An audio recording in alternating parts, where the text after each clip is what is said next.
And we're back. Well, it is a joy and a privilege to have one of my stellar members, one who looks out for East Zion Fair, do whatever she can to support us. And it is a privilege to also know that she served our country and served it well. So today we want to turn our attention to Sister Rebecca Isaac. And not only is she sister, but she's also one of the trustees here at East Zion Fair.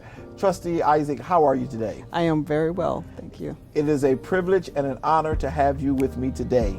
Normally you're not one who do a lot of talking, but it is not because you don't have something to say, it's just that you like to work from the background. But I'm glad and grateful that you took the time to come on and Coffee with Curry today. Now, you don't get any coffee on this show, you just get to see me drink mine. Okay. You all right with that? I'm fine with that. Good. So, Sister Rebecca, tell me a little bit about, well, first, just tell me a little bit about your background, and then we can get into your military experience. Okay. I was born in March 15, 1957, in a small town called Lugoff. Lugoff. Okay. In South Carolina. Okay. I was the second of 9 children. Oh. And I was the oldest at home. My eldest sister went to live with my aunt and uncle and helped them out. And so I was the one that was called to babysit all the time on my siblings. So to today, they still look up to me, and sometimes they will ask me questions instead of asking my mother if they can have permission to do stuff. So. All right, so you was always the head chief at the house. Yeah, so what influenced you to decide to be a part of the military? So being a family of 9, being the second child, there was, the rest was still either in school or haven't even started school. So my father was the only breadwinner in the house, and the job that he had wasn't enough to pay for college. So I decided to go in the military so I can get my college there. Okay, that's excellent. That's excellent. And where did you go to college at? While I was in the military, I went to several colleges. Okay. I went to the University of Maryland. I went to Texas, Park College. So what happens is, at a military installation, depending on where you're at, they have several schools. So the one in Germany was Central Texas College and the University of Maryland. Okay. And they took credits from either or. So for an example, when I was stationed in California at Fort Irwin, they had classes, accelerated classes. So it was based on the units that was there. They went to the field for a short time, and then they came back. So in those weeks that they were back, they had 4 to 6 weeks classes that you could attend. So it was really accelerated. Okay. What year was it when you went into the military? 1975. 75. Okay, so that was an interesting time that we were living in. You remember who the president was when you went in? President Gerald Ford. Gerald Ford. So that was an interesting time. Did you have the big hair and everything else back then too? In the military, you could have a small afro. You couldn't have anything else because the hat had to fit on the head. Okay, so you may have had a small afro, but not a big gigantic one. Yeah, I often laugh at those who were teenagers and adults during the 70s, because I call that the gypsy years, when people were just free to do whatever they so desired. As a woman in the military, were there any experiences you had that were different or stand out in your mind? There were. My first unit assignment in the military, I was assigned to an all-male unit. And because females weren't allowed in the unit, they assigned me to another unit. And they changed my job description because I went in as avionics repair person, but they changed me to supply because they couldn't have any women in that unit. So I fought and fought. Eventually, years later, they let me work in the aviation unit, but this unit could have females in it. Okay. Some of the other discriminators, you could see the promotions going to, not to the minorities, to mostly to the white soldiers. And you could see the favoritism, but we always had the EO, so we could always go to EO and complain, and they'll change it for a little while, then it would go back. Oh, really? Yeah. Were there any moments when you felt like, you know what, I want to let all this go? I want to leave. I just don't want to be here anymore. No, there was never a time, when I just said I wanted to leave the military. My goal when I started was to do 20 years. Okay. That changed when it was time for my daughter to go to college. And I said, well, I don't want to get out and not have a job, and she needed to go to college. So I stayed in to ensure that she was able to go to college. I've interviewed others, like today we had Sister Doles, and now we have you. Maybe because I was raised by a woman, a strong black woman, that when I hear you all speak about y'all had goals, you wanted your daughter to be able to enjoy the benefit of an higher education. You then made the decision, I'm going to stay to make sure my child will have the things that she needs. This is just remarkable to me. It may be something little, but to a person like me, this just further certifies the strength of the black woman. Your service in the military is augmented, and it has caused the military to be stronger because you all are determined people. And as soon as you said that, I was like, wow, you said 20, how many years did you end up spending? With delayed entry was over 30 years. Without the delayed entry, it was 29 years and 8 months. So that's 30 years. My daughter, I can hear her say now, go ahead, round up. It was 30 years you served in the military, and this is just an awesome opportunity. And it was selfless because you served in the country, you made sure your child was taken care of as well. This is just phenomenal. Matter of fact, let's just talk about your daughter for a second, if you don't mind. Okay. Tell me a little bit about her. She was born in Copenhagen, Denmark. Okay. She went to DeVry at first. Okay.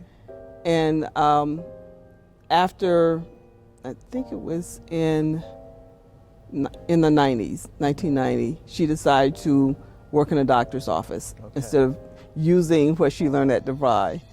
But I was okay with it. So she's been in the doctor's office in pain management for over 17 years now. And she works part-time at the hospital as a patient advocate. Okay.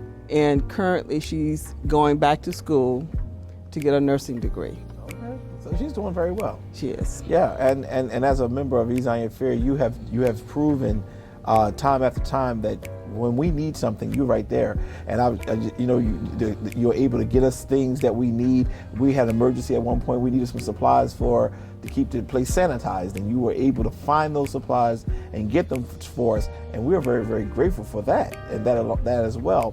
While you had spent some time in the military, and you said pretty much you did watch some of the promotions given to the majority as opposed to the minority. How did you feel when you saw those things beyond just, you said you complained about some of it, but how did you feel?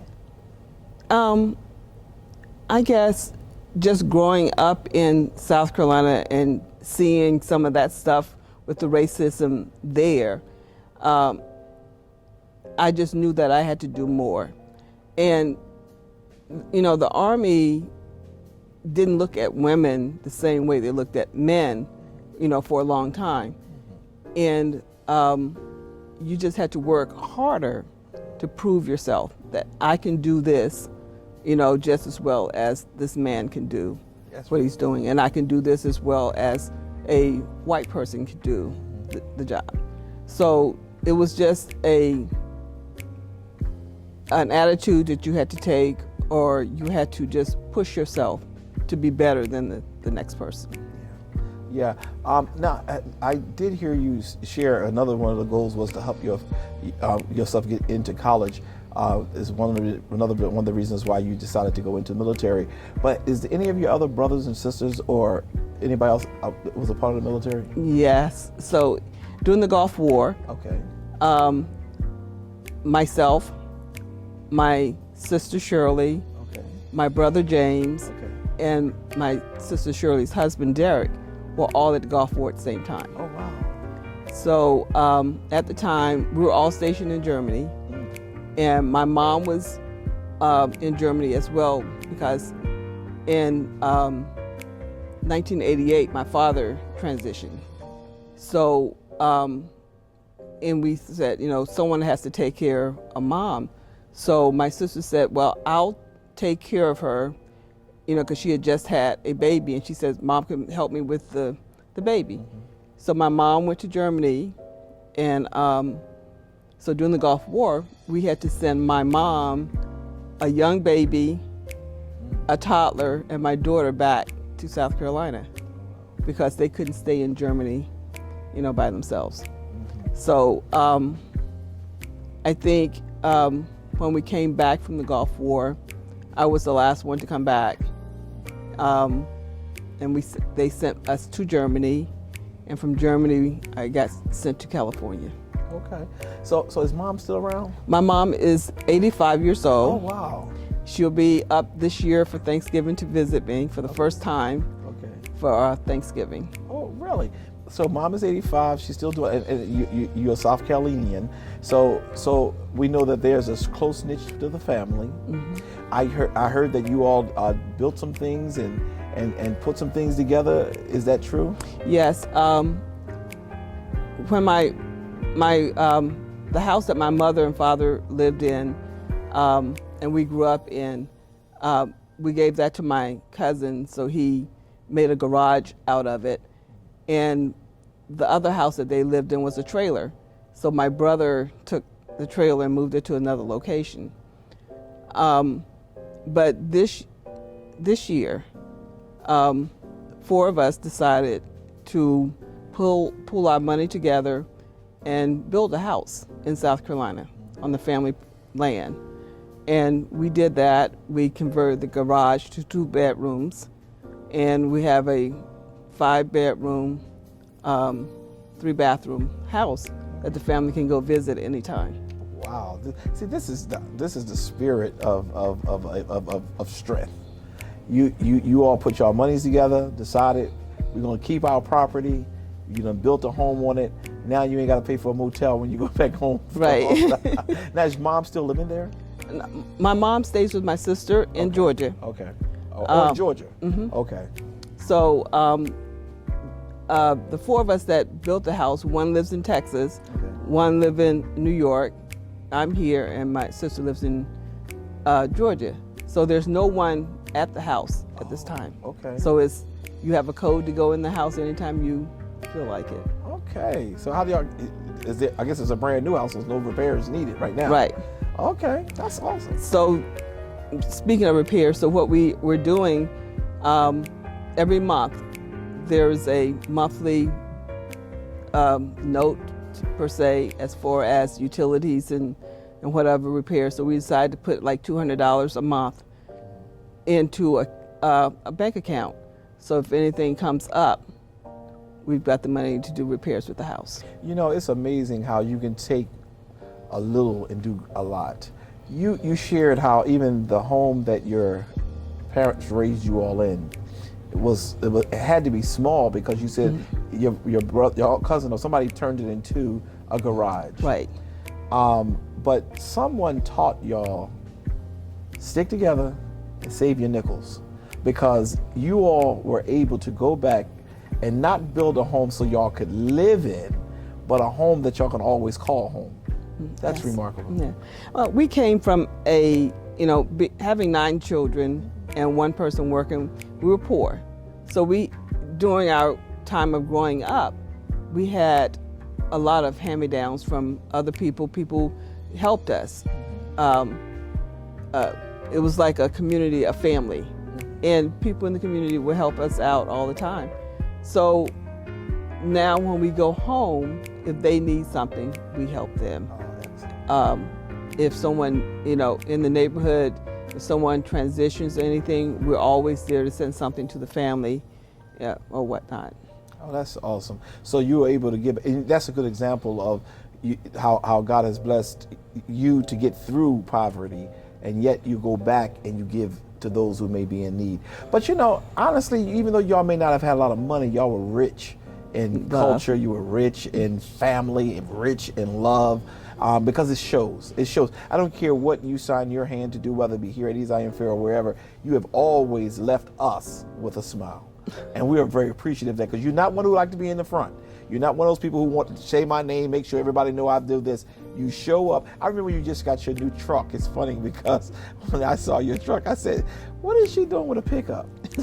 Of all things you went out and bought, you bought a brand new pickup, and but you have your mission, you have the things you want to do, your mandates, and I'm just appreciative to be able to serve, one, as your pastor, but two, as a friend, and to watch you do some great things, and been through a whole lot, through the trajectory of your life. Are there any future plans that you may have that you're planning? Don't say leaving, but anything beyond that? No, I really don't have any future plans. I just take one day at a time. Okay. It's a blessing every morning just to wake up. Yeah. If I had any plans, is to stay here in Delaware, okay, because family is close by. I have sisters in New York. My daughter is in New Jersey. And this is like a central location where anyone could come to. And we're all about family. Yes. I'm planning the family reunion that was supposed to happen this year. I'm planning it for next year. And we normally have about 100 to 200 people that show up for the reunion. So I'm trying to have it here in Delaware for the first time. You gonna bring them to church for you? Actually, we're doing the service at the hotel. Oh. And I have a cousin that is a minister. His name is Sherman Martin. Okay. And we watch his Sunday morning service on Facebook. Right. So he's supposed to do the Sunday morning service that morning. Shame on these Zion Fair. Okay. No, many family unions do that, and I understand, because you're family, and that's a blessing. Maybe one day we can coordinate and let him come here, and we can bring the family to your church as well. We are proud of you, and we are thankful to God for you and what you have accomplished, what you've done. We watched how you and your daughter get to interact with each other when we went on a cruise together. That's when I first really got to know your daughter, and y'all are just like Siamese twins. Y'all are knitted together, and that's just a blessing, and that speaks to your true commitment to family, and we're appreciative. We're also appreciative for what you've done for this country. So before I give my last remarks, I just want you to share, with the camera there, anything you would like to share with whoever you want to share it with. Well, I would say for the young people, the military is a good choice. If you go in and you stick with it, and get what the military has for you. Myself, I just got awarded 100% disability. So that opened up more doors for me to get other things that I wasn't getting before. So, but the GI Bill is still there as far as education, the medical, commissary privileges, the PX privileges, and in a few years I'll be able to get TRICARE for life. So I don't have to, worry about just doing it. I have Medicare, TRICARE for life, and all that coming up in a few years. Excellent, excellent. I want to say to you on behalf of your church family, the United States of America, thank you. If you've never been thanked for your service to our military, if you've never been shown any appreciation for the service you've given, I want to say first, as your pastor, thank you. Thank you for your sacrifice. It is because of individuals such as yourself, the contributions you have made to our military, that has caused us to be able to have a democracy today. And even though we're going through a whole lot in this democracy, we are strong, because in the 70s, we had women like you who said, I will serve my country. Thank you so very much. Thank you. We'll be right back.